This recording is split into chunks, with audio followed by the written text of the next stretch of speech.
Alright, hey, what's up everybody? This is Jaxler, and I'm going to be running some more Neopets for y'all. So if you caught this run at the previous time this was shown at Big Bad Game-A-Thon, we did the any percent run for that. And so this time we're going to be doing all bosses. So what that entails is beating one of each of the different bosses throughout the entire game. So as opposed to just like sort of rushing through and destroying, well, we're going to destroy the game, let's be very clear. But as opposed to just getting straight to the end, we're going to get to see a bunch of different areas and do some really cool stuff along the way as well. There are legends that being dwell. said, this category is pretty difficult. So you may see me have to like reload my PS2 and pull out the backup saves if something goes wrong. So apologies if that happens, but I'm going to try to do my best here. But yeah, this is Neopets. If you haven't seen this game before, this is a 3D action adventure released on the PlayStation 2 exclusively. Imagine Twilight Princess, but more furry. That's probably the best way I can describe it real quick. But this game gets very broken very, very fast. It's actually a pretty cool game, but it's one of those things where the speedrun makes the game look really bad, so, you know, here we are. Time is gonna start on new game, and luckily I'm in control of the timer, so we'll go ahead and get started in 3, 2, 1, go. Alright. So, if you've seen the any percent run, either from a previous Big Bad Game-A-Thon event or from the recent AGDQ run, or SGDQ run, then you'll probably be used to us going immediately out of bounds, and that's actually not what we're going to do quite yet. We're actually going to take a quick detour to grab a hidden chest in the Ellis family farm here. So, in different categories, we need different kinds of money routes in order to proceed. And so, in any percent, we can just go. We don't need to worry about money drops at all. We're going to grab this money chest right here. It's always guaranteed to give us money, but it's never a guarantee of how much. So we need at least 150 Neo points out of there to continue. Otherwise, I have a backup chest I can grab. So we grab that real quick, and then, you know, just like any good Zelda speedrun, we're gonna have ourselves a forest escape. So there's this like tutorial sequence where you're supposed to do chores for your family, and then you get this like big chore of like going to Meridell and delivering a package. I don't have the package, but we do want to get to Meridell, so I'm gonna find my own exit, which is going to be up this ledge right here. This is going to pull me up and out of bounds, and as you'll notice in a moment, I'm going to go through this wall, and we are cataclysmically out of bounds now. So, whenever you're out of bounds in this game, there is a massive floor at the coordinate y equals 0 that extends infinitely. So if you get out of bounds and you just keep running, you can just leave. Yep. And so, someone's telling me the game volume is drowning me out a little bit, so hopefully I just dragged my mic closer, so let me know if that's a little bit better. It's a little bit tired, sorry. So once I'm out of bounds, if there is something above me that the game wants me to be on top of that it thinks is inbound, it'll teleport me right on top of it. And so that's called an up warp, and we're going to be doing a lot of that in this category. So what you're going to see me do is sort of aim for this platform up here, and I'm going to mystically teleport on top of it. And then normally we would continue the out of bounds at any percent, but we're actually going to, there's a wall there? Okay, cool. We're going to get out of bounds, get back inbounds early. So we're just going to slip right through that wall. It's one-way collision. And then we're going to go into a side area here. We're actually going to complete a side quest to retrieve a golden rose for the prince over there. And he's going to give us some Neo points in return. That's going to get us to a little over 500 Neo points so we can buy a sword, which will allow us to do what we want to once we get to Meridell. I skipped like several minutes of just like tutorial sequence in a couple of different areas by doing that out of bounds, so we're already off to a really solid start here. So it's a 50-50 whether or not the correct music loads in here just because of all the out of bounds nonsense that we did. We got music in here, which is cool. Sometimes you just get reverb, and it's very funny. I feel like the more you play this game, the more weird and interesting things tend to happen, so... So right here, we grab the rose, and we're just going to make our way back out. It's in that predetermined chest every time, so it's really quick and easy to grab. We want a sword because we need a sword in order to beat the game, but it's also going to let us take on the arena, which is going to set up for a glitch later. And so I'm going to attempt to jump over these ledges without grabbing them, just a little bit faster. And then we're going to talk to the prince. So we talk to him, good to go. And then we're going to make our way across the bridge. So I'm holding down L2 right there. That disables a mechanic where Tormund, our main character, tiptoes on the bridge. And it allows us to run at full speed across it, as opposed to having to like jump over it to avoid like a slowdown effect, if you will. And so I'm going to do a little menuing right there. I'm going to sort of move my moat quick select over to the leaf moat. This is something I'll be doing throughout the run to sort of do menuing in advance when I'm just doing a running segment, so that I can quick slot by just hitting down on the D-pad and circle to put something on my weapon. And that's going to be this leaf moat. I'm going to be jumping into it in order to skip a text box that appears the first time you pick up something new. And then we're going to be heading into Meridell here. Awesome. And so, something that I did as I walked into this cutscene was set up the text box glitch. Now, we're not exactly sure why this works, but whenever you open the consumables menu, or like a D-pad UI menu, and hold down square while you're walking into a cutscene, any text boxes that are created during the cutscene, as long as you continue to hold square, will get instantly skipped. And it looks really funky, and it's also just really fast. So I mentioned that we were supposed to go take a package to Meridell. There it is. We never grabbed it from our dad, but it just happens to be there anyway, because the game just assumes that we've gotten it by this point.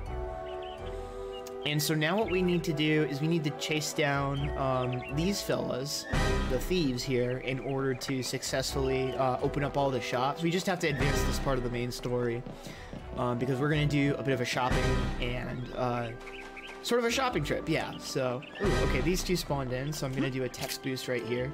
Just a small little speed tech that saves me about a second. No big deal. We're moving at pretty much normal speed for the good first, like, 10 minutes of the run, and then we're going to get some stuff that are going to basically allow us to go hyperspeed. And we'll see that in a bit. Alright, we're going to make our way into here. We'll see an FMV. And unfortunately, I have to skip the FMV because something goes wrong, then the estimate's going to be a little tight, so gotta be a little careful here. Alright, we're going to go take a swim. This is going to take us to a default spawn point somewhere in Meridell, which happens to be closer to our destination. And we're going to use this to walk to the smithy so we can go buy the Squire's sword. So when we did that big out-of-bounds skip at the very start of the run, we skipped the initial expected weapon, which is a wooden sword from our dad.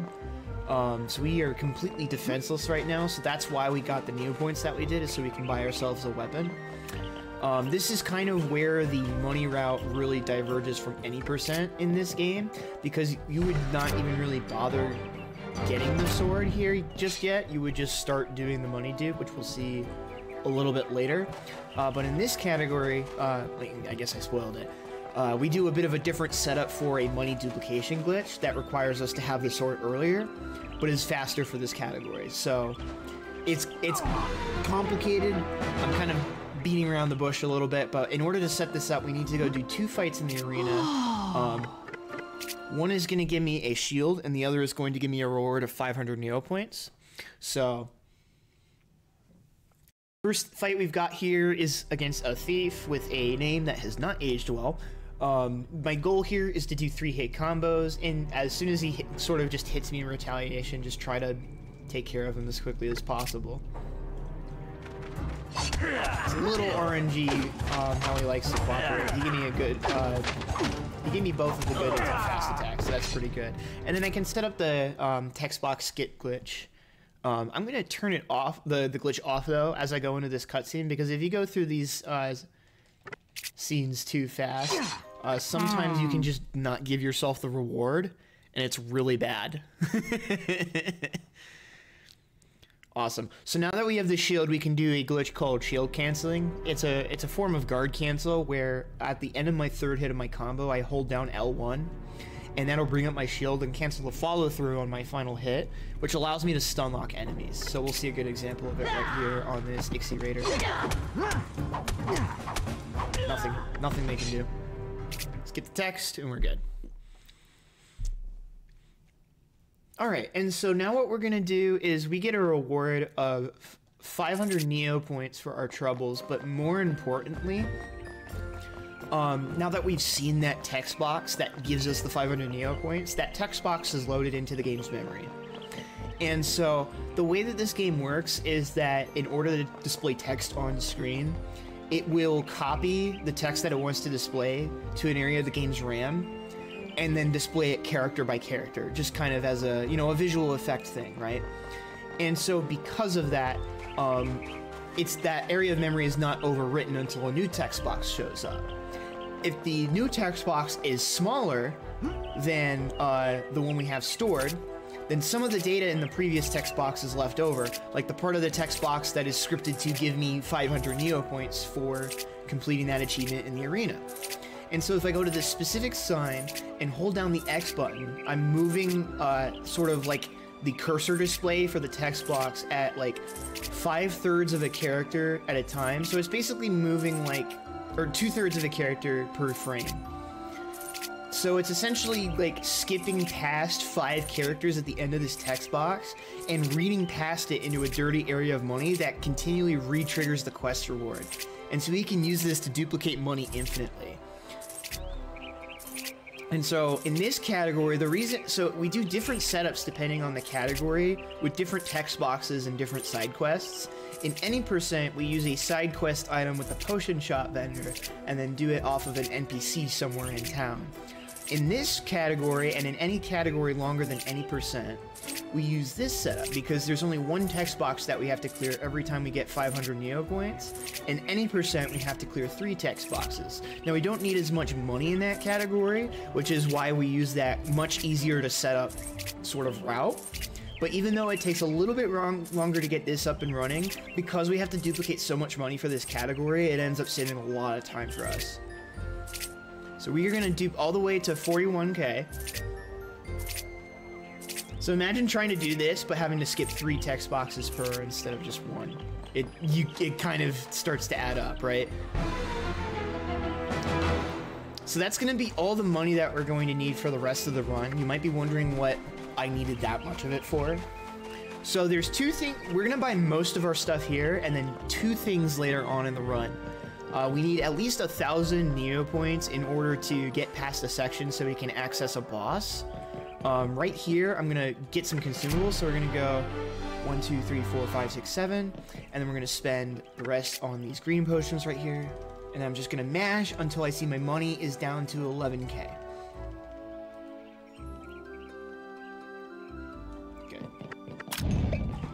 And so what those are, the green potions are called Potions of Miracle Speed, and they allow us to move at almost double movement speed while on the ground.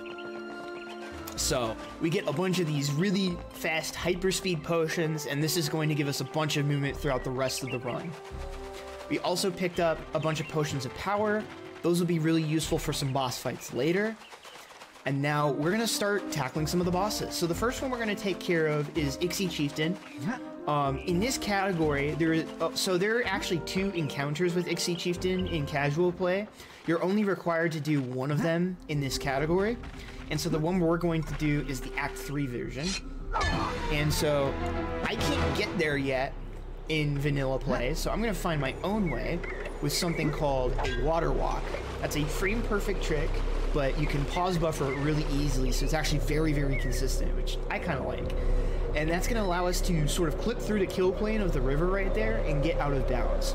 And so now I'm going to be quiet for just a little bit. I'm going to be doing some very specific movement through the out of bounds, hitting some very key triggers out of bounds to load different areas while remaining out of bounds.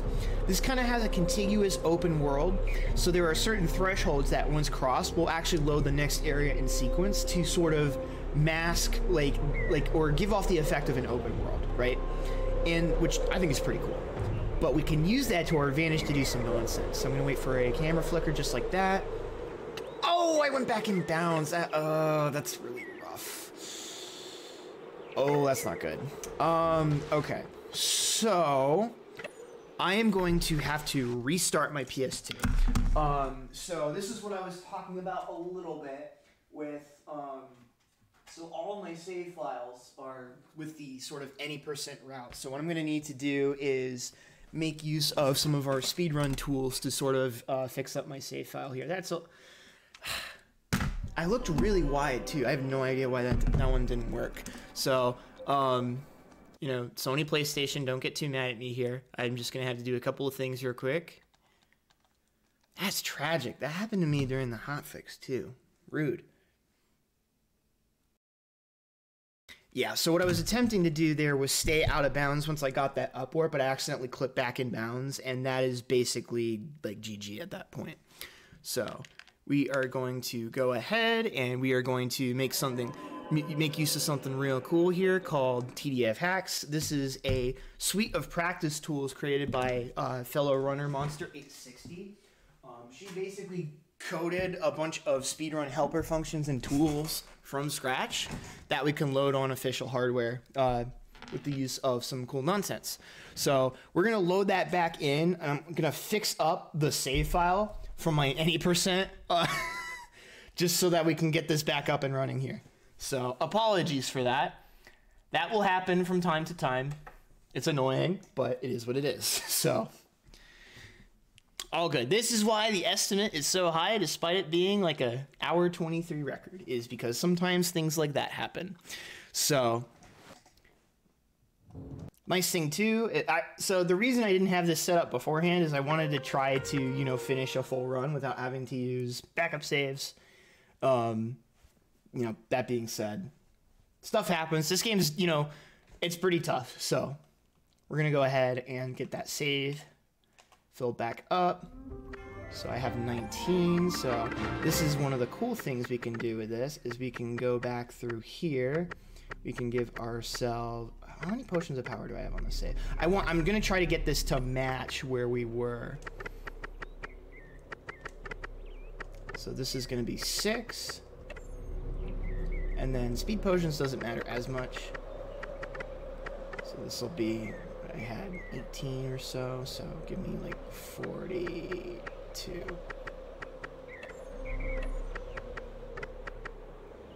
And then we're going to edit our Neo points to something like this.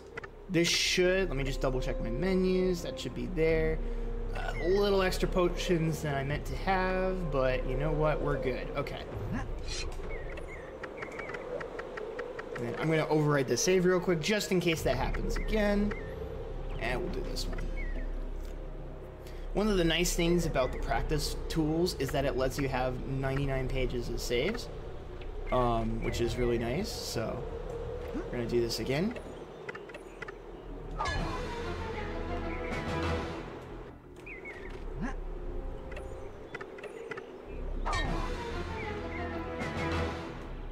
Be nice to me, Tor.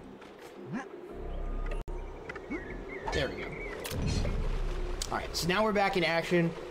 Gonna try the same out of bounds setup again. I'm just gonna shut up and let it do its thing, so give me just a moment here to cook.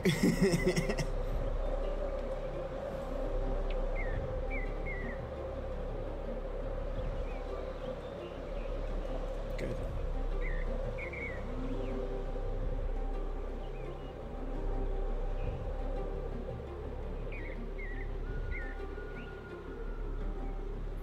Yeah, so the reason that I had to reload that save file and all that nonsense had to happen is because I basically soft-locked myself back in bounds. There was no way for me to escape.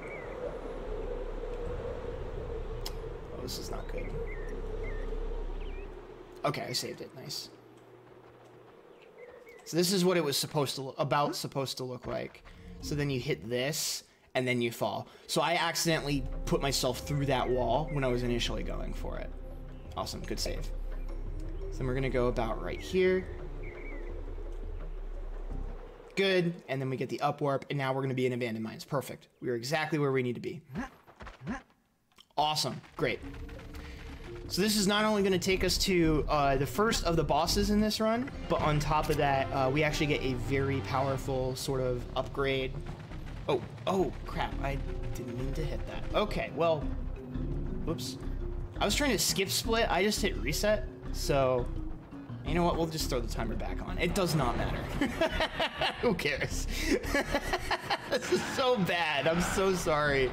I am so like off script now that I am losing my mind. Sorry. I was like, oh, I'm just gonna skip this split so I don't have to think about it. And oops, I hit the wrong button. Oh my goodness gracious, I am so sorry. Alright, so we're gonna do some more movement through here, try to avoid the minecarts, which have very small hitboxes. What if I just reset the timer every time something bad happens? Wouldn't that be funny? I don't know at this point. This is just kind of a disaster at this point, so.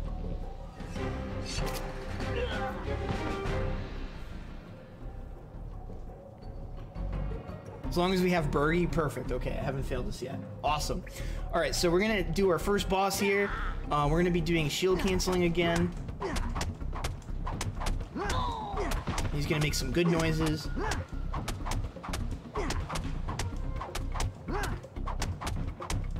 Yes, I'll take him. Alright, so something went good. That fight was pretty solid. The shield canceling technique there, as long as you get the right lineup, will stun lock that boss and make it unable to respawn. That's by far the easiest boss to take care of in this game, which is part of the reason why we go out of our way to take care of it first. And then, like I said, we also get a very powerful quest reward from it. So we go ahead and take care of that pretty right out of the way. And so, funnily enough, in this section, you're supposed to save all of the villagers to get the reward, but if you just save them there, it counts as having saved the whole village. So that's pretty cool. And he makes great sounds, too. All the characters in this game make great sounds. So, generally, in, like, a world record attempt, you actually turn off, like, ambient sound effects and music to improve the game's loads, which, you know, take that for what you will. So, because of that, like, you don't always get to hear all these funny voice lines from the characters. So, pretty great. Alright, right here, we're gonna grab two motes, Nova and Supernova. They are super effective against every kind of Neopet.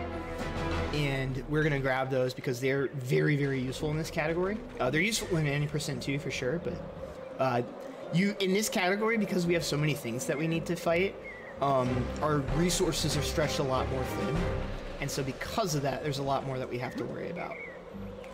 And so right up here, we're going to set up the text skip glitch for this cutscene, which we'll see Tad the Lad. Shouts to Tad. We love him.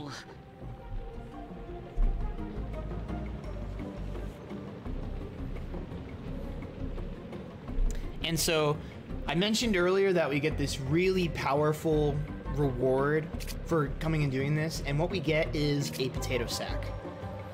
This is not any potato sack. This is actually a magical potato sack that is going to let all of our hopes and dreams come true. And so, more specifically, it is used as a disguise to get into Meridell in Act 3, which we will see later on in this category, actually. But more importantly, it has the property of causing a boatload of lag, and that lag has some cool things it can do. It allows us to do some cool buffered inputs, and in this example, we're going to use it to perform a glitch called a mega jump. So I'm going to use the lag from decloaking to buffer 2 jumps back to back, while the game still thinks I'm close enough to the ground to be in a walk animation. This allows me to combine the momentum of 2 jumps together into one massive mega jump and get over the bridge there and into the drink.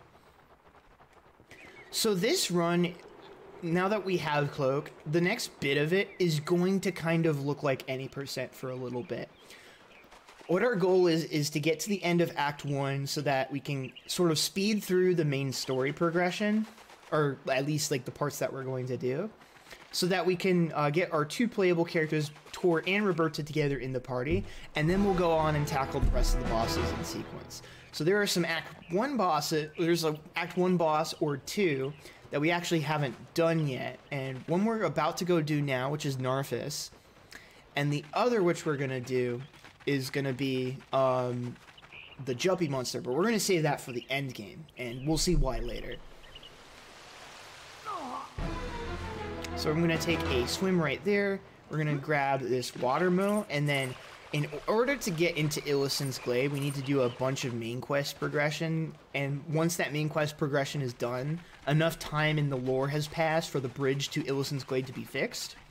But we don't have time for lore, so instead what we're going to do is we are going to ledge fly. So this is like a really, really well-known glitch in this game for whatever reason. If you walk next to a ledge and do kind of similar inputs to... I'm going to turn the camera the other way. So basically, if you decloak next to a ledge, hold backwards, hold X during the flash, you get no clip and start hovering through the air. And that is really, really useful in a lot of spots. And so we use that to get out of bounds right there. And then we're going to do a series of up warps to get us up towards the boss arena. Awesome, awesome, awesome. So we're going to go here, here, good. Saved it, cool. You got to be really careful there because when you haven't jumped, you actually have a very high default gravity value. And so it's very easy to just kind of fall like a rock if you're doing L2 combat strafe strats, which I'll mention a bit later into the run. And so we had to go back to the start here because we just skipped the trigger to load in the boss. But that sets us up for an opportunity to do the first of a couple of upwards ledge flies. So instead, I hold forward and hold the run button with L2, and that's going to get me an upwards angle that's going to hover me straight into the boss load zone. Now I have to make sure I angle this properly, otherwise this ledge fly will go infinite, and then my game soft locks. And so now what I'm going to do is pop the potion of power, and hopefully, I really hope Nervous cooperates because I need something to go my way. We get the quick kill here. And he's not going to cooperate, great. So ideally what you want to do is a series of rapid jabs, like that, to bring them down to 1 HP instantly.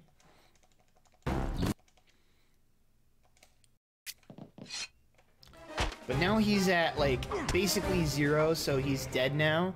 Alright, you know what? That was a really great split. I think that's going to be a solid reset and restart the timer. I don't know about y'all. I'm just fully committing to this. I'm sorry.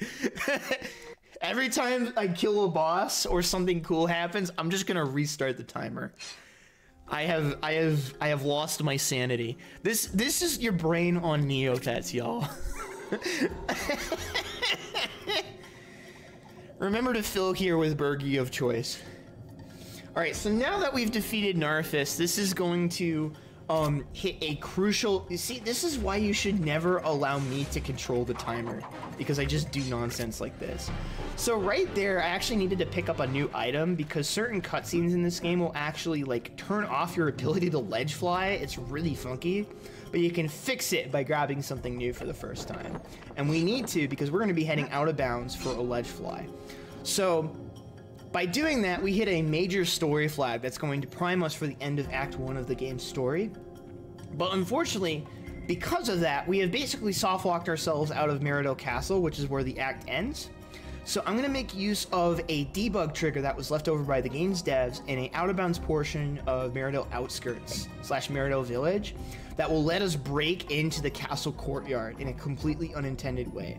So what you're going to see me do is, in a moment here, I'm going to pull open the map to force the game to load in, and then I'm going to navigate between a bunch of different planes of geometry that if I touch any of, bad things will happen. I'll just put it that way. Bad things will happen. So I'm going to take this a little bit slow because this has been a rough run so far. And then I'm going to be doing a strat right here to touch this green plane to my right here, and then run into the load zone before the PS2 loads can catch up.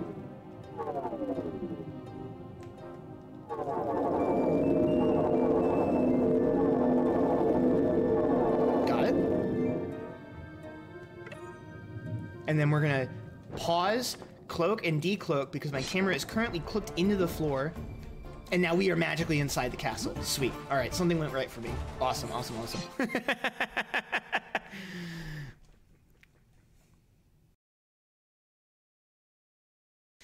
All right, so now we are going to do a ledge fly off of my bed. This is going to clip us through the wall, and then for whatever reason, the interior of Meridel Castle's y=0 plane is above ground level.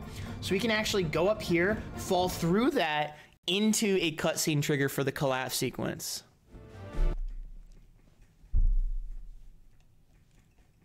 All right, and now I have to go. This is like one of the hardest tricks in the any % run, which is called the Ottoman ledge fly. I got really good timing for my speed potion, so this will make this a little easier for me than normal. See if Tor cooperates. Nope. I got the unlucky text box midair. So not only can that happen, but you need a perfect angle. You need them to not be in the way.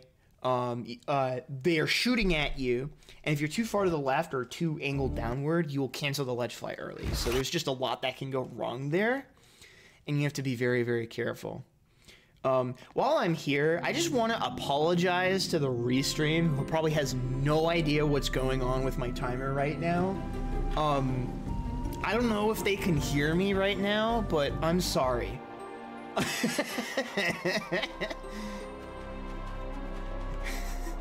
They're probably so confused because they might not speak English. Okay, so somebody in chat mentioned the whole Front for Scientology thing. That is no longer the case anymore. It was, I think it was invested in by some people from that, but then they got like their shares bought out, or like they pulled out of it or something like that, so.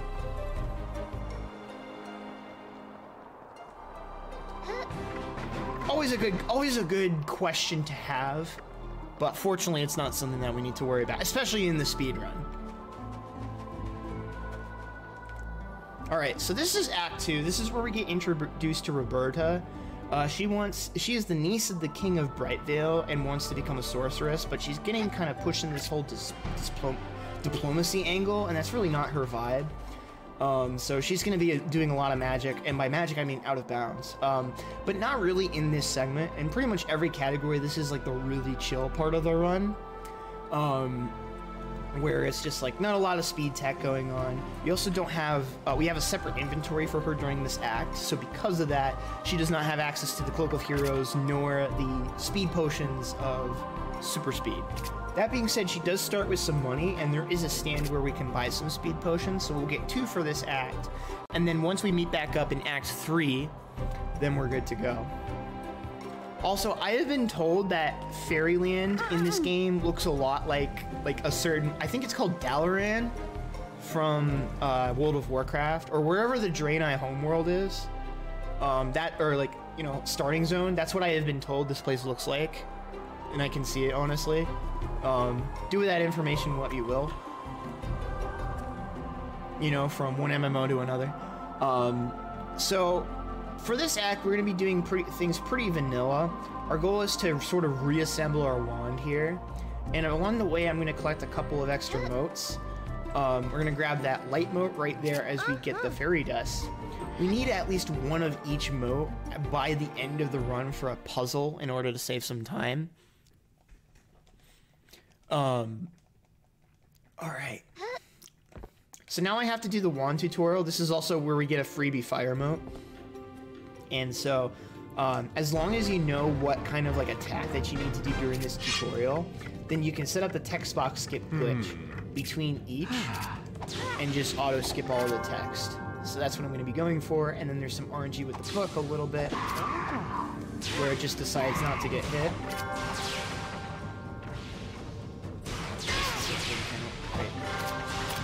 Oh no, this is going to be funky.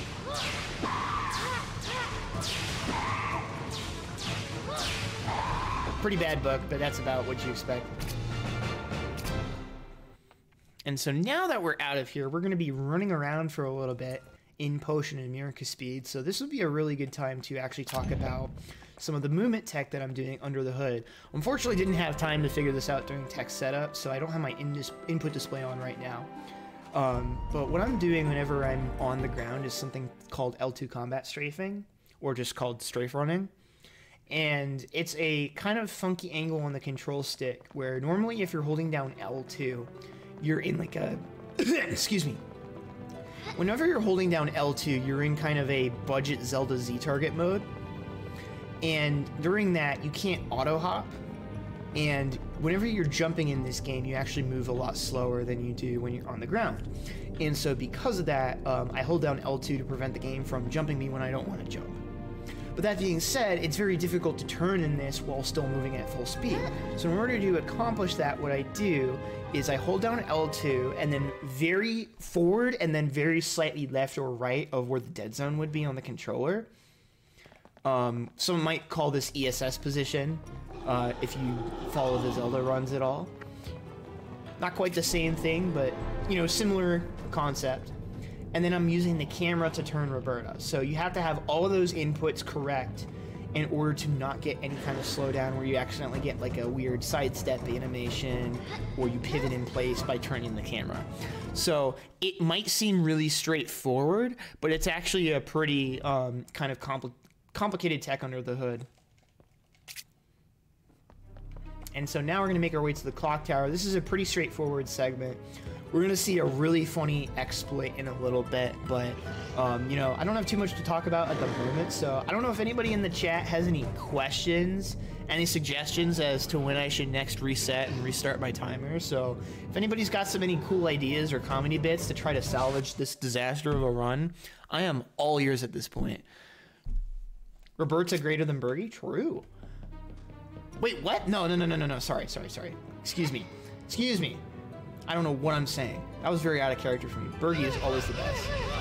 Alright, so you're going to notice Roberta aggressively grunting here a fair bit. You can cancel the push-pull animation into itself, and you can use that to make things go faster. It's not as apparent with these bigger weights because the speed that you move with this glitch is dependent on how fast you can push it per step. But it's very funny.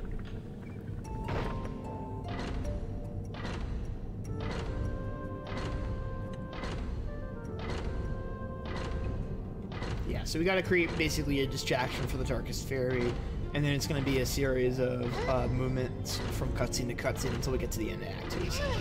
Yeah, so just look how fast she goes. It's so silly. Oops, phone's going off too. Yeah, everything that can go wrong is going wrong right now. So, you know, that's just the vibes, I guess. I'm also, like, losing my voice slowly but surely, too. I am so sorry. I'm hanging in there. But we're doing this for the people at this point. You know, I know the games are supposed to be not good, but, you know, generally I'd hope that the runs are well executed or as executed as best as possible. But this is a minor disaster, so apologies for that. But how dark is the Darkest Faerie? Very dark in the it's not a phase mom kind of way, if that makes sense.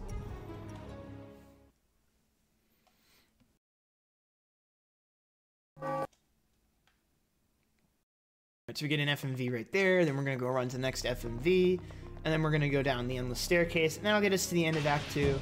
Once we get into Act 3, I'm going to be a lot more talkative again, so I hope you all haven't minded the word vomit that has been coming out of my mouth for some of these technical bits. But Act 3, especially in this category, is when the game really opens up. Now, in any percent in Act 3 is when you're supposed, like, in the speed run, you just sort of skip all of it. And because the last sort of boss that you need to take care of at any percent happens to be Meridell Castle. And as you might remember, we have a really good way of getting into Meridell Castle.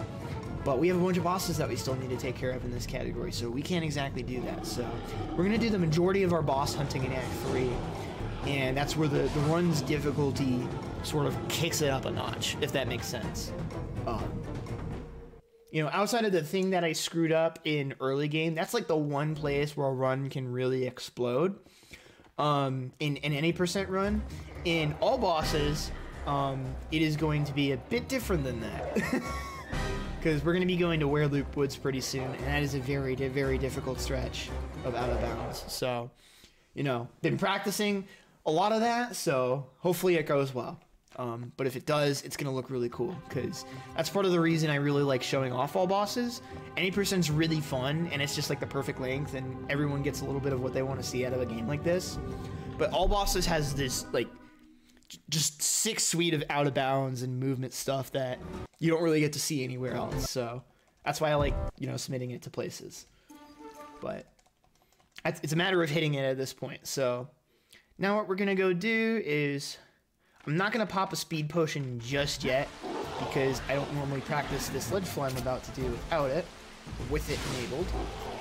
So what I'm going to do here is a ledge fly at about this angle. This is going to clip me through here. There's an invisible wall that's here until you defeat all those enemies. It's kind of teaching us how to swap between the characters mid-fight and make use of both of their abilities at once. But we're going to try to minimize the amount of times that we switch characters as much as possible because it's a pretty long animation to do so. And so now we've phased our way past the invisible wall, and so this is the part of the run where we would immediately go out of bounds and make our way to Marigold Castle. Instead, we're going to make our way to Wereloop Woods. So one of the big things you have to keep in mind throughout this entire Act 3 section is that there are massive invisible walls that prevent us from going to a lot of these areas until we've first gone to Brightvale Castle, which doesn't have a boss, so there's no reason for us to go there. So you have to do a bunch of nonsense in order to sort of skip that. So I need to...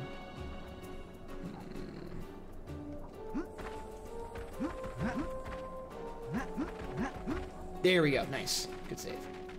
So you got to do that up warp right there out of your ledge fly in order to get up and over here. That takes us past the invisible wall and gets us to Wereloop Woods. This is the hard part. So Wereloop Woods and like Wereloop Burrows is a 3-storied sub area, and sub area loading and out of bounds movement is very complicated. So I have to do very specific setups to get this to work. Before we do that, though, we are going to go up to this witch's hut in the center of Wereloop Woods and buy a very broken wand upgrade for Roberta. So normally the way the game expects you to be able to pay for this, it costs 10,000 Neo points, which is part of the reason why we left some money over during the duplication process. Normally the game expects you to do a side quest for her and then she lowers the price by 4K, but money is no object to us in the Neopets universe. So instead we can just buy it from her, do a mega jump to get out of her, business, and then we're out of there. And so that's going to be really important as a damage upgrade for a lot of these sort of mid to late game bosses here. Wow, my phone is being really upsetty spaghetti right now. Let me fix that real quick. Awesome, fixed. Alright, now's the hard part. I'm going to do some out of bounds nonsense, and I'm just going to be a little bit quiet here. Get the ledge fly. That didn't quite work. Nope, not quite. Right, this might get funky. Things with this setup get a little bit funky if you don't get it first try, so we'll see what happens. That probably won't let me out. I'm not soft locked, am I? Oh, there's a way back in here. Yeah, okay. So, the second time you go for this, weird things kind of happen. So, I'm going to try to do a slightly different setup.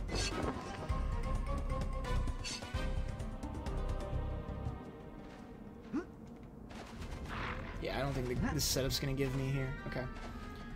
Try something a little different. So the sword slash, a straight angle. So the angle that you get sent at by a ledge fly is actually dependent on a couple of different factors. One of the big ones is how close you are to the ledge. That should work. Perfect. We just want to be out of bounds and fall down to y equals 0.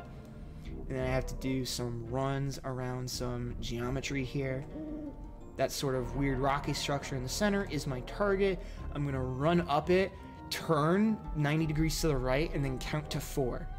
So 1 1000, 2 1000, 3 1000, 4 1000. Gonna stop. I'm gonna swap to Roberta. This is gonna hopefully load me into the arena with the Wereloop King boss in here. So I'm gonna step back here, equip a water moat, equip a potion of power, and now we're gonna go to town here.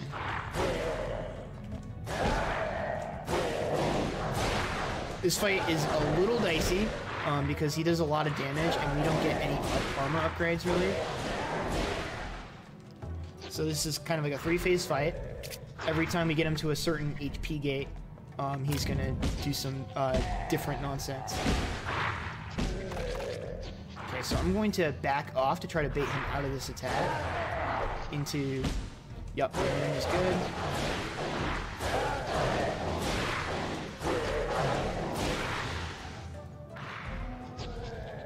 Then he's gonna do the thing.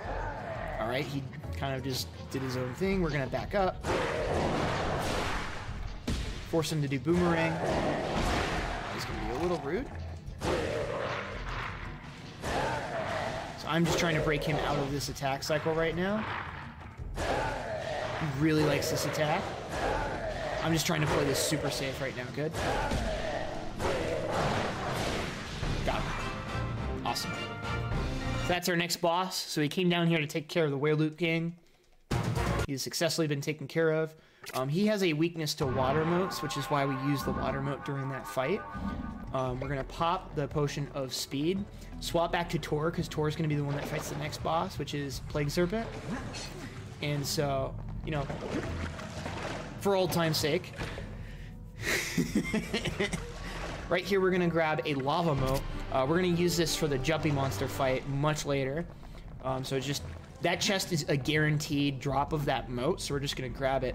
So I'm going for a bit of a new setup right here for an out of bounds. We're essentially going to try to do the reverse of what we did to get in here and skip all the different floors of Werewolf Burrows. So this is a new setup that kind of helps with the consistency of the trick. Got the ledge fly. Perfect, perfect, perfect. This is going to cause me to eventually snap. Then I hit square to let go. Up warp right here, and then I'm going to press backwards. Get myself further out of bounds. And then I'm looking for visual cues here to know when certain things are loading and unloading. Again, sub areas like these with the different floors are very funky. So I'm going to right about here, trying to get things to load in.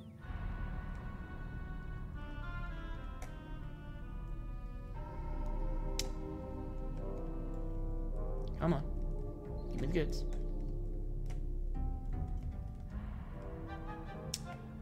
There it is. Okay. So we get that. And then... Where am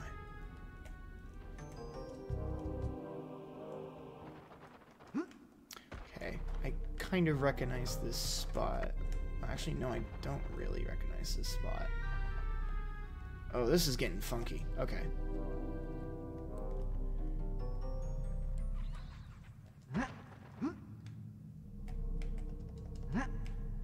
I just get inbounds. Perfect. Okay, fixed it. Sweet. That's a really tricky one. So, just happy that we got through that one. Okay, we're out of there. Sweet. So even though that looked like a mess, that was a lot faster than the way that you're supposed to exit through there. And so now we've taken care of Werewolf King. We're gonna make our way to the next boss. So we're gonna head to Plague Serpent next. This is kind of the first intended boss of Act 3, I would say, is going to Bogshot and taking care of Castralis, or the Plague Serpent. It's interesting because like one part of the game calls it Castralis, the other calls it Plague Serpent. It like can't decide. It's really funny. So I'm gonna go for a slower safety strat here with a mega jump to get myself out of bounds instead of like the faster wall clip setup with a ledge fly. Good, good, good. Now we're just going to kind of head up this way, and I'm going to be taking an out-of-bounds route to get to Bogshot. Again, there are invisible walls everywhere because we did not properly visit Brightvale and do all the main story there. And so because of that, there are all these invisible walls blocking the ways to these individual towns and zones. Normally, once you do Brightvale, you can kind of go mostly wherever you want. But we have out-of-bounds, so I can go wherever I want. And that's exactly what I'm going to do. So we're going to head to Bogshot next. We're going to play it pretty straightforward here. We're just going to fall right here. It's eventually just going to load me in, and we're good to go. Yeah, so a lot of out-of-bounds magic in this run. A lot of fun to goof around with. This is a really fun game to just, like, put on your PS2 and just goof around with and see what nonsense you can pull off. So coming up in a little bit, we're actually going to have another one of those cutscenes. You can skip it. There is a skip to skip the cutscene. But it's really hard, and I haven't been, like, I've been super unhappy with the setup lately, so I just haven't been bothering. But it's a cutscene that you generally want to try to avoid if you could, because it's one of those cutscenes that disables ledge flying, like the one after Narfus. But I realized recently that it might just be more worthwhile, consistency-wise, to just not bother, watch the cutscene, and then grab a Bacchus fruit from a nearby plant. So we're gonna do a water warp right here. And we're just gonna go watch the cutscene.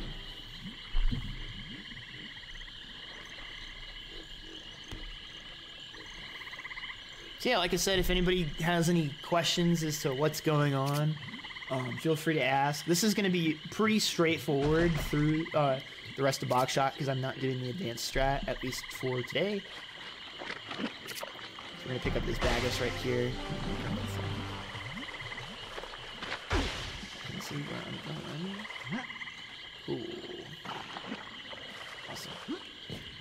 So there are like different patches of the swamp that are safe to stand on and some that are not safe to stand on. Like there's sinkholes. The light green stuff is the good stuff, and the stuff that isn't light green is the bad stuff. So hope that helps. It'll be on the test later. And so now we're going to head into Plague Serpent. The music's not going to properly trigger because we did things kind of out of order.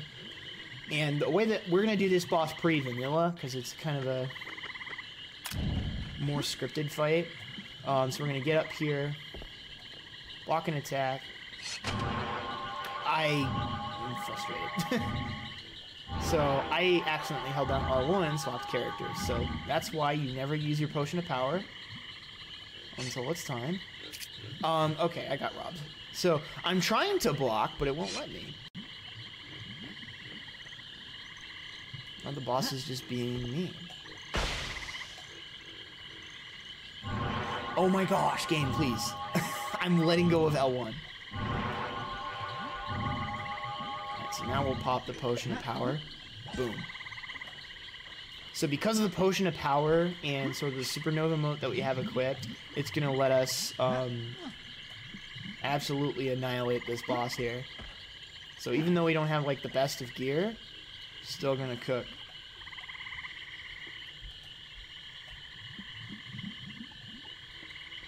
Alright, so we got a swap. You see that attack.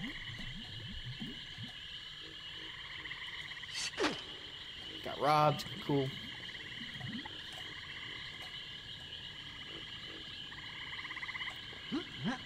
That's it, number 2. We're going to go a couple platforms over.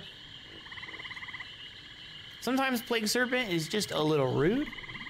So, sometimes we just got to deal.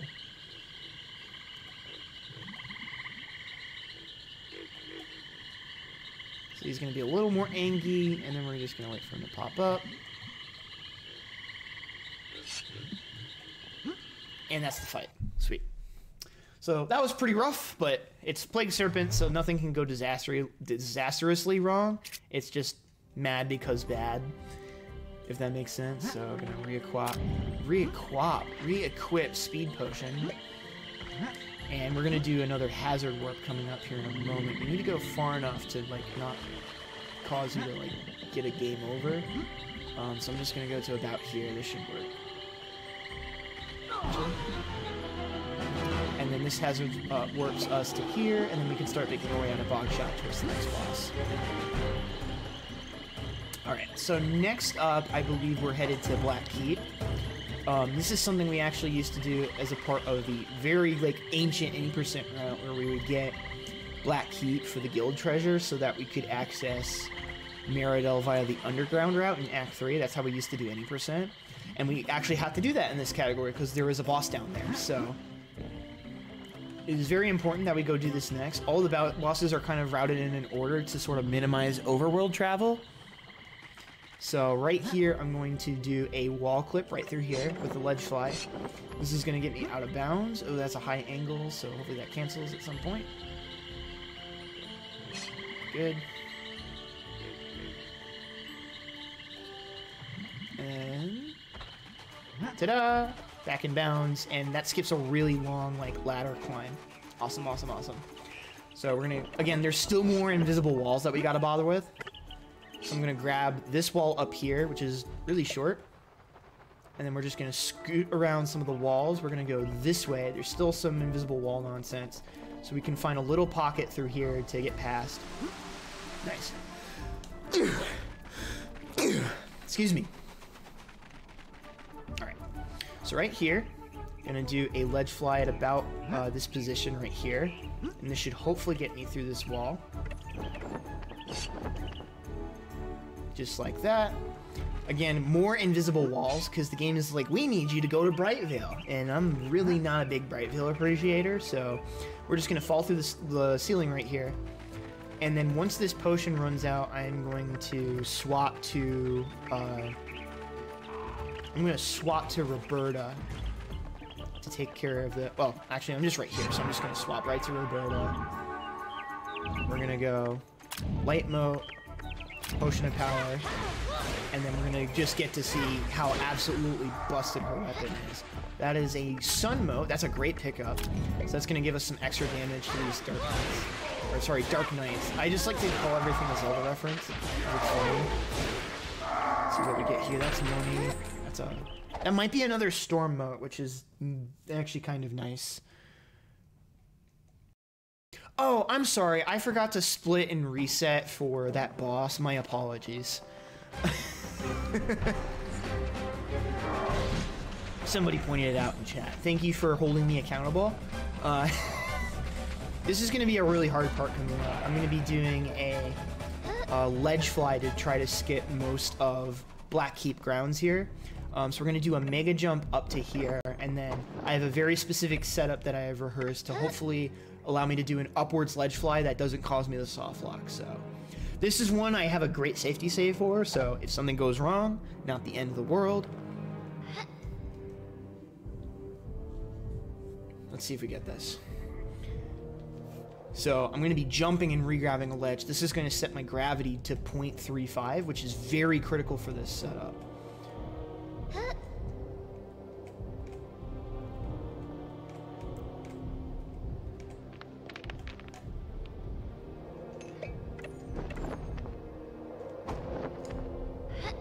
Got the mega jump. Unfortunate. Okay, so the mega jump's not a huge deal because we can just set it back up. And I'm actually going to keep my Sun Moat equipped for Dark Knight as well. That's one of the nice things about that sort of Dark Knights fight that we have to do, is sometimes we can get some really nice drops that actually allow us to not have to conserve as many resources. Oh, this is going to be a little funky. Let's see if I can finagle this. That looks perfect. Awesome, awesome, awesome.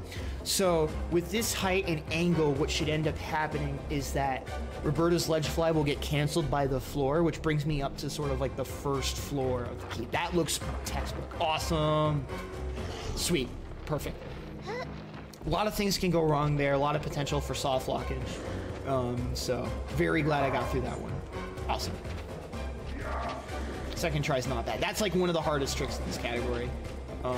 Aside from Weirloop Woods being the nightmare that it is. That was sweet. Okay.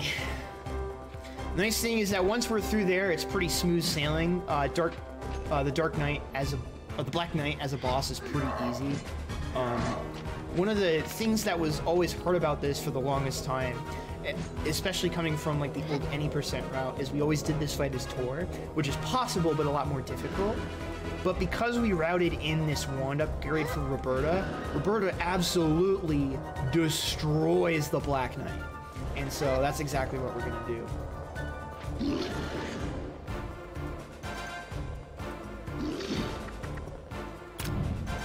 So here we go.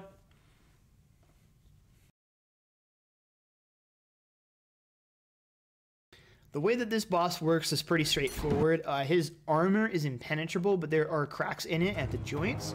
So we need to bait him into doing certain attacks, and then he'll reveal a part of his weak point between his armor. So this one is his guards. I'm actually going to swap to Supernova, because I forgot that he doesn't... I always forget that fighting this guy doesn't waste like your moat durability when you use Roberta's wand like this. So the thing that is sort of hard about this is that Roberta cannot block the sword swings like Tor can.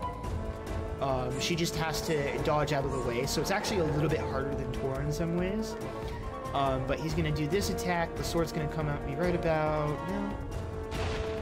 and then we just hit him in the back of the neck, and that's the fight. Awesome. So, reset. Start timer. Yeah! Excellent. And so now what we're going to do is a ledge fly. We're in kind of like a bonus part of Black Heat that you can keep exploring if you... Oh, that's really bad. I'm gonna really hope that my ledge fly gets canceled here. It did, thank God. Okay, so if you get an upwards angle ledge fly like that, then you will just go forever unless it unloads the area that you did the ledge fly from, in which case it will either crash the game, or if you have the practice tools enabled, there is a soft lock prevention mechanism that Monster coded into the practice tools that will save me there, which is really nice. That could have been really bad, but luckily, we're good. Awesome, awesome, awesome. So that's Black Knight taken care of. Now we're just going to go ahead and grab the guild treasure. And we've got 2 more bosses that we're going to do before Vanilla Act 3 progression. Well, I guess vanilla in the sense of we're going roughly in the direction that the game will want us to go. You're expected to sort of save all of these different areas like Market-Town before you go to Meridel, go underneath, beat Undead Drake, and then take on the 3 sisters. There are a couple of bosses that we haven't quite finished up yet. We have 4 more bosses besides the final boss that we need to clear up. We need to take care of Gellert Assassin. We need to do Jumpy Monster, which is the first boss of the game. We need to do Undead Drake, which we'll see on our way to the last one of the 4, which is Triple Sisters. And so, on our way through here, yeah, we want to keep Supernova for Gellert Assassin. Cool. So we're going to keep doing this as Roberta, because again, we don't want to like change characters all that much, because it's a pretty long animation. So the visual cues for ledge flies are actually pretty significant between the 2 characters, so it's kind of a weird whiplash trying to practice this category sometimes versus any percent. I got that one first try. That one's a little tricky. Sweet. There'll be a ledge that I have to jump over, up warp up here, then I fall through the cracks, and we're out of there. Awesome. And now we're going to be heading back to Illisen's Glade. So the same arena that we fought Narfus in, the second boss that we did, is the same one for Gellert Assassin. The only cue for Gellert Assassin to appear is that we have the Act 3 flags enabled, which we did by, you know, making it to Act 3. So next we're going to be heading to Gellert Assassin. This is probably the most difficult fight in terms of doing fast and like getting hits on the boss. There's like a lot of like little manipulation things that I'm going to have to do in order to take care of the boss fight properly. So once we actually get into the fight proper, you might actually hear me go a bit quiet just because I'm trying to focus on manipulating the boss so that I can get my shots in. Even though Roberta's very powerful, I'm still only able to really get glancing blows as her because it's more... Normally I would probably do this as like Tor, but Tor's weapon is really weak. We'll get an upgrade for it later. Yeah, it'll say this is not the way to Brightvale, but this is the way to Illison. So I'm going to do a mega jump over it. Just like that, easy peasy. Alright.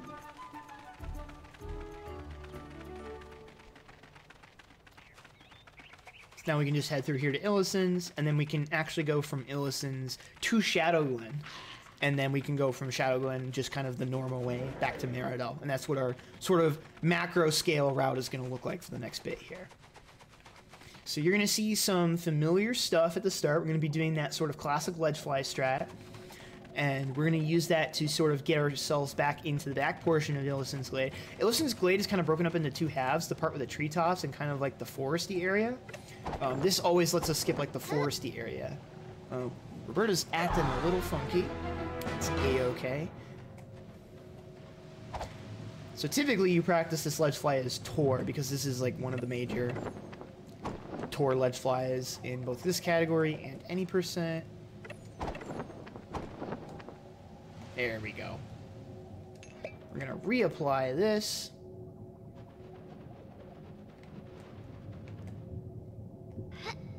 We're gonna head up to here.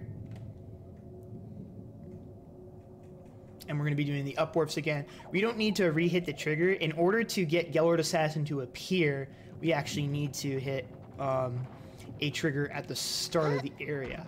So we can take the treetops over there. Oh, that was such a cool side flip. That saved like no time, but it looked cool. So we're gonna head over there right now, and we're just gonna fall into the cutscene trigger. And then we're gonna be doing the out of bounds thing again to get back on top of the rooftops. You're supposed to go fight Juppy Monster first to get a hook shot, essentially, that lets us get up to Gellert Assassin.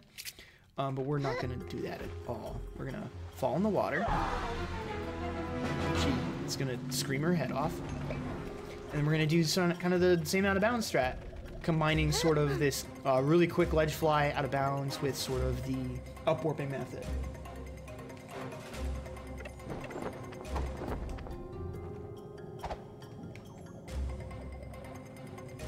So we don't want to go too far there because we don't want to accidentally unload the part we can upwarp across. Alright, and let's see if I can nail this part.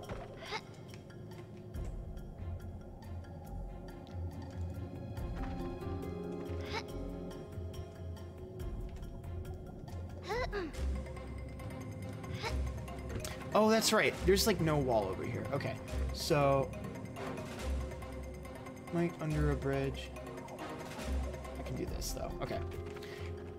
It's been a little while since I had gotten a run to that point because I usually just practice the fight and not that movement. So my apologies. We're just gonna take the normal way. Cool, cool, cool. Pop one more potion. Got to make sure I have Supernova equipped. Great. Get ready with a potion of power. We're probably going to use 2 of them here just because this fight takes that long. And this is the part where I'm going to shut up. Gellert Assassin's really hard to do fast. Also, beautiful face there from Roberta.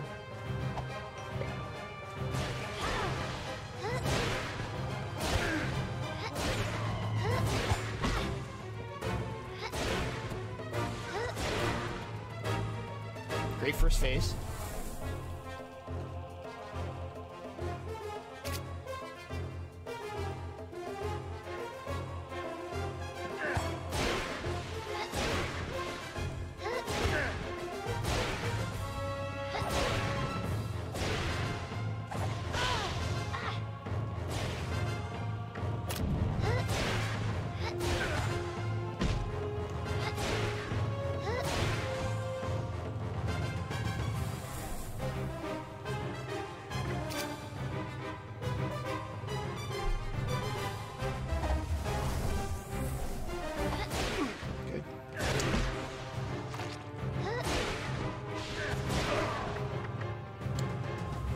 Okay.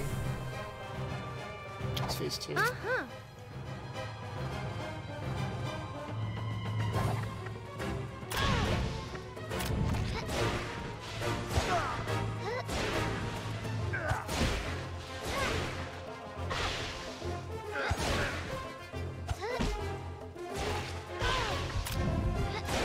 Oh, he almost got me. Got him. Got him. Nice.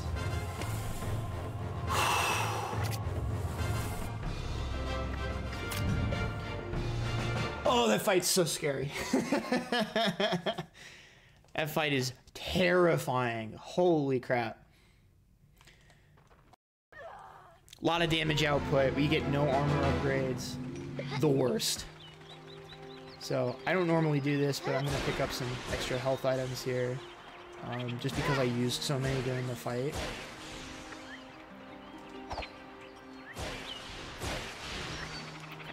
That'll have to do. Not worth it. Oh, that's right. Sorry. Hold on. There we go. Alright, so now we're going to be doing another out of bounds here. Same kind of setup as before. Oh, that might be a soft lock. I need to see where this puts me. Oh, game bailed me out so hard right there. You have no idea. Oh my god. Okay, great. Oh, that is a ledge fly that should have soft locked me. Oh, thank goodness. Sweet. So all I just wanted to do was get out of bounds there. And we're gonna... up warp into the river here. Fall into here. What am I doing on water? Doing great on water, actually. I'm going to grab another water moat on the way here. There's some fire-type enemies in a fight later on that is required, so this is a good opportunity to sort of restock on that. Get a freeze-off, potentially. And so right here, I'm going to grab this ledge to sort of trick the game into thinking I have essentially a third of my normal gravity value, which is going to give me some extra height for this mega jump. So I can just cross the river and cross out of bounds. And Shadowglen Woods is going to be kind of right outside here. So that's where we're heading next. Yep, cool. So so that tunnel over there is like the transition that loads in Shadowglen. So I'm gonna touch it and then run back off to load in the woods so that I can sort of run out of bounds and like sort of skip having to move and platform through Shadowglen the normal way, if that makes sense. So I'm gonna be a little quiet here. I kind of beefed this a bit in my practice run, so I'm just gonna make sure I get my lineups here. Should be about where I wanna head. Textbook, nice. Awesome.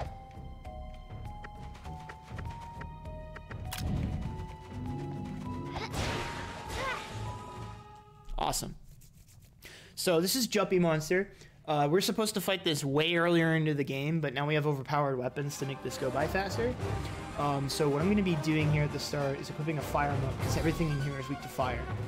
And I'm going to use that to take care of the tentacles that come out of the ground. So we run past that one. Got him. Now we're going to equip Potion of Power. So Jumpy Monster either does that attack or spits things out at us, which is really slow. So I'm trying to conserve my lava moat here as much as possible for the boss. For not only the boss, but I can also do a charged magic attack with the lava moat. Big reason why we grab it. Alright, boss fight is being very kind to me in the RNG department. That's phase 2. So I'm going to charge up. Wait. It's going to hopefully hit all the tentacles instantly. Wow, and the 3-piece. That's like a perfect Jumpy Monster fight. Awesome. Very, oh, wow. Okay, that now I actually wish I was legitimately timing, because that would have been a gold in terms of like the fight. That was really, that was as clean as it gets. That is not a fight that typically cooperates with me.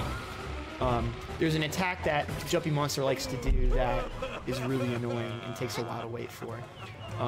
So right here, we can actually do a ledge fly off of this piece of fruit, and the load zone that we entered the fight from is still active. So instead of getting teleported to the main story cutscene, we can actually just teleport back to Shadowglen Woods and leave that way so that we don't have to like do a bunch of backtracking. It's really nice. So that we just teleported into the way that you're supposed to get into this room, I believe, and now we're heading down here. So we're gonna swap to Tor now, because we're gonna be doing this next bit as Tor. Pop a potion of speed. We're gonna stay in bounds for a decent bit here.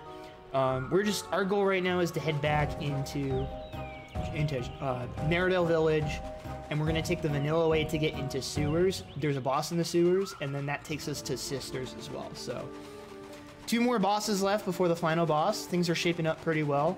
I mean, look at that timer. Still at 1:12.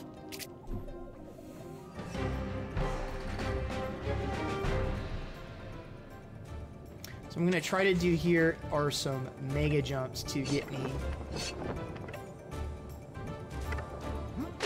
Yeah, I'm going to get bodied here, so we are going to back off and try this somewhere else. So essentially what I'm trying to do right now is sort of hit a water plane on in a different portion of the area in order to sort of skip this section.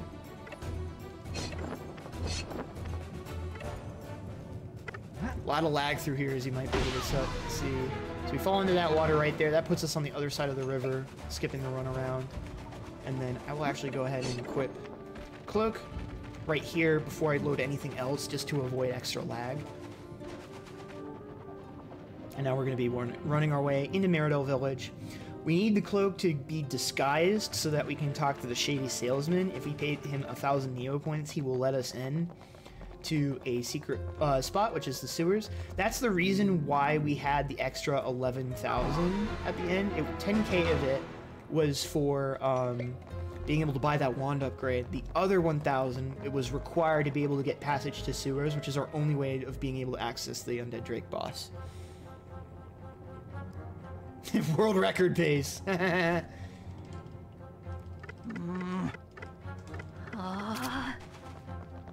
we talk to them, and then these thieves won't show us the way until we give them the guild's treasure, which we just got. So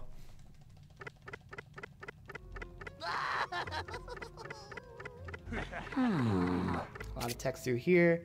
FMV cutscene where we're gonna have a lot shinier of armor than we'll ever get, which is funny. And now I'm gonna be going. This is like a classic strat if you've watched like old runs of this game. This is the sewer out of bounds segment. If it'll let me. Wow, it's actually gonna let me get away with that. Sick. So that's gonna get me through that wall right there. That camera likes to fight you for positioning on that one. And that's gonna get me out of bounds, and then I'm gonna skip all of these sewers. Because we skipped going back to Alice Family Farm after Juppie Monster, we never got the hook shot, which we need to progress through sewers casually, but we have out of bounds. So I'm going to be doing some specific setups here to manipulate the loading zones again, so you're going to hear me counting off in my out loud. I meant in my head, but I said out loud. 1 1,000, 2 1,000, 3 1,000, 4 1,000. Stop. We're gonna go ahead and touch this. 1 1,002. Stop right there. That should load this. Perfect. And now this is gonna take us. Wait, wrong. I went down the wrong tunnel. Tragic. Just a couple seconds out of the way. Oopsie. So now we're gonna be heading into a mini boss encounter with 3 very dangerous enemies. The funny thing is, though, is that if you leave the room and go far enough away, it just triggers the sort of the victory cutscene. So we're just gonna ledge fly back through the door whence we came, and then it just triggers the cutscene instantly, and we get a free sword upgrade, which is really nice. So that's why we don't like go out of our way to grab a sword for Tor, because we get that freebie right there. And so now we're gonna be going into Undead Drake. So this is oh, I might die here. Okay, I lived. Sick. I think I get a full heal here going into this fight. That could have been very, very bad. Unless it gives me a full restore here. Alright. So the way that this fight works is that there's going to be a breath attack on Tor here. And I have to reflect it with the correct elemental note on my shield. But if I have Supernova on it, then it will auto-reflect either fire or ice. And I'm going to be doing jump attacks here. We're not going to be using any potions of power here because it really doesn't impact speed at all. Oops, I didn't want to switch to a set. We're going to double swap. She's just going to take a hit from me here. Thanks for brother.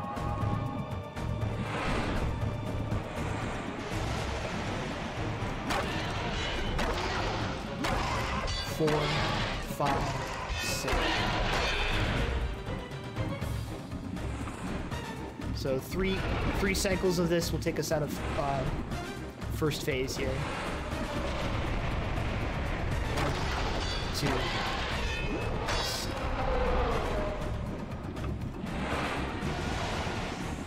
2. So phase 2 kind of works the same, but we progressively destroy more and more of the boss. 1, 2, 3, 4, 5, 6. That's okay. So there's one attack we really don't want to see in this phase, and it's the whirlwind. There it is. Hopefully you won't have to see why it's so bad.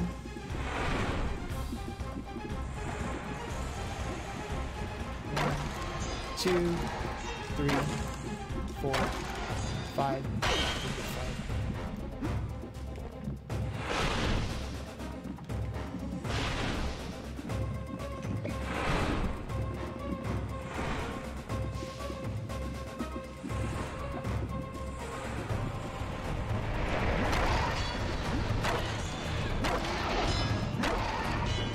we got the head. So now we're going to swap to Roberta. She's going to finish off the fight for us from here. So the head phase of Drake does not... So the head phase of Drake does not work properly against Roberta. So we are just going to nail it from range. Nothing you can do. This was suggested to me in a YouTube comment on my world record upload for this category. I want to shout out the random YouTube commentator who gave me that idea, because I tried to used to do that with Tor, and it was way worse. So I'm going to grab a couple extra things here. Extra speed potions I can grab. I'm just going to grab this for HP just in case. And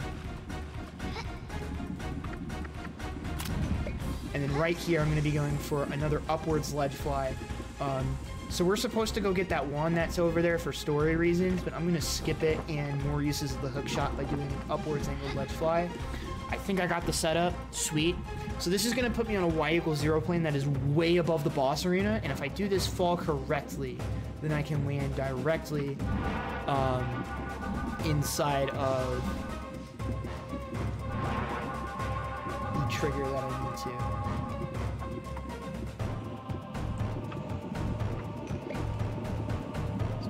Around, look for my setup. I have to point my camera all the way down. The camera is very funky up here. There we go.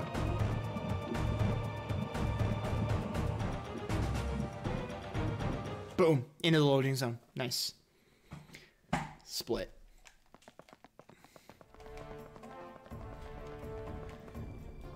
Awesome, awesome, awesome. So that leaves us 2 fights left before we finish the game. We've got Triplet Sisters and the Darkest Faerie herself. So to get to the Triplet Sisters, we're going to be doing a glitch in order to sort of zoink out their AI. I guess that's the best way I can describe it. So what we're going to do is we're going to head upstairs here and set up for a ledge fly at a very specific angle to clip me into a stairwell. Done properly, what this will allow is for me to jump to the y=0 plane and run straight into the boss arena room. So I turn around just like that, and what we're going to do is toss a single shot as Roberta. This sort of dispels their magic for whatever reason. And then because we got here without hitting all the required triggers, we can just bring them down asunder to like 0 HP. And it's very, very funny. Right here, I have to do a ledge fly at a displaced angle to get myself out of bounds. And then this is where I'm going to start menuing to my things. Oh, that's right. I don't use power-up potions for this category anymore in the spot. You do in any percent, but we get a sword here.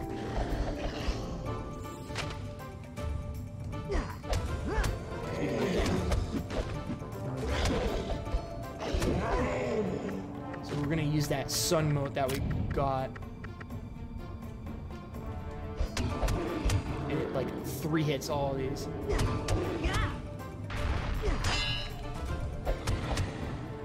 What's the 3rd one?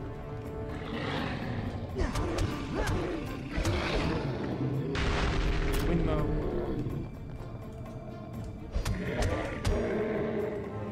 Yeah. This fight is like kind of a nightmare in other categories, but in this category, it's really, really good. We just have great setups for all of those, as opposed to any percent where you have weaker gear to deal with. Alright, so now the sisters are all at 1 HP, so once I actually trigger their AI and their ability to die, they all pretty much will die instantly. I still have to be very careful because they can do a lot of damage to me very quickly.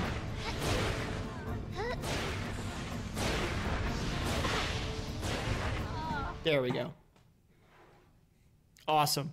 So that's all of the bosses besides the final boss. So even though we're still not in Act 4 yet, that is still all of the bosses that we're concerned about with this category. There are none in Act 4 besides the final boss. So that means we're just going to, first of all, we're just going to do this, which is as easy as it looks.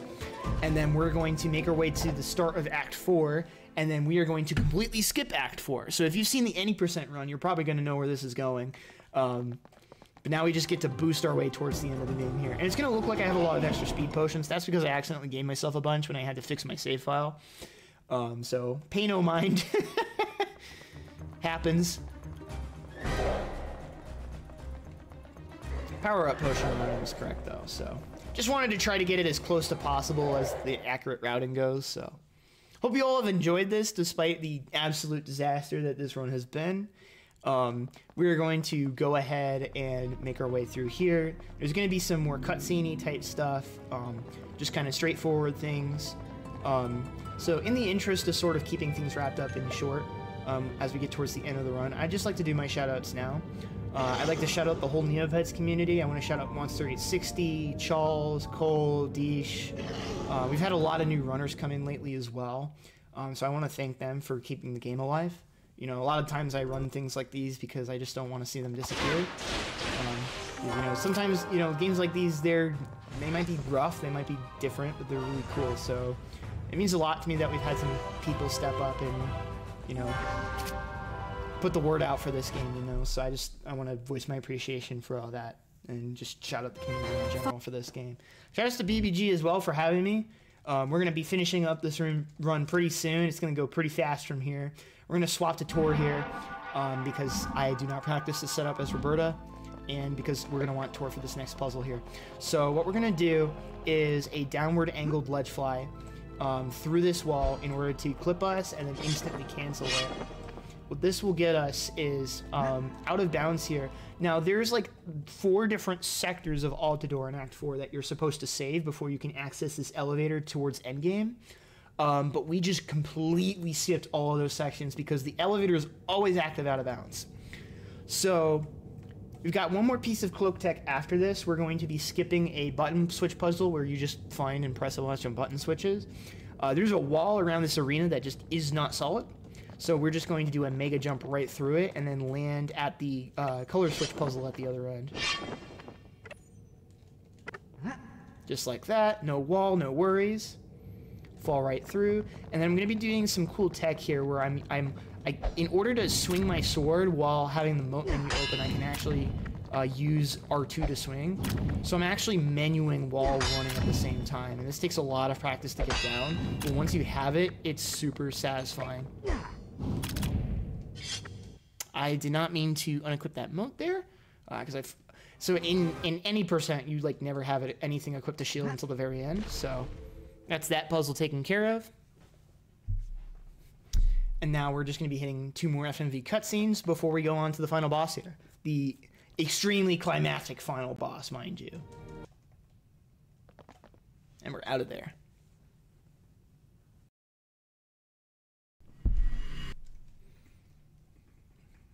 Awesome, awesome, awesome. Okay.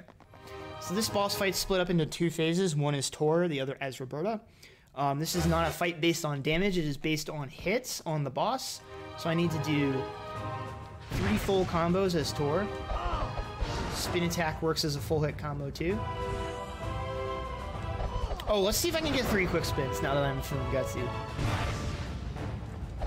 Wow, I'm sick. Okay, so that's the fastest way of doing Tor's phase. And so we just mash the button, and then that's the fight. So if you set it up right, all you need to do is just knock her out of the sky, and then in the cutscene, you throw the amulet on her neck, collarbone, and then it's just over. All right, so we are basically at the end of the run. So time is coming up very soon. Not once it fades to black here, but the next, like, once it fades to black on the final cutscene, that's when time ends.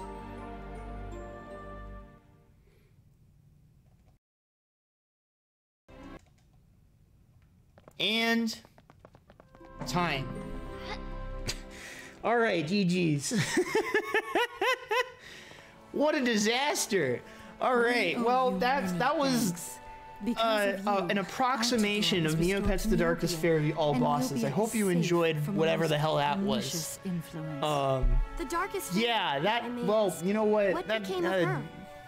I hit some sauce. I got some sauce. I hit some good stuff. We can keep a close eye on her. But yeah, well, that was about as bad as it could go, and it still seemed like people had fun. So I'm gonna call that a win. Again, shout out to all the people I shout out. Shout outs to Big Bad Game-A-Thon for having me, you know, not just this time, but also several times before, and for letting us platform the Neopets Darkest Faerie community. If you're interested in picking up this game, it's pretty cheap to pick up on like eBay. I got a complete in box copy for like 20 bucks. You know, make fun of this game a lot, but it's actually really cool and does like a lot of really interesting stuff. I mean, heck, Phil Collins programmed on this game, so you know it's great. But yeah, I highly encourage you to give it a try. It's different, it's interesting. A lot of games from this era tried different things to various degrees of success, and I think it's worth trying on its own terms and on its merits.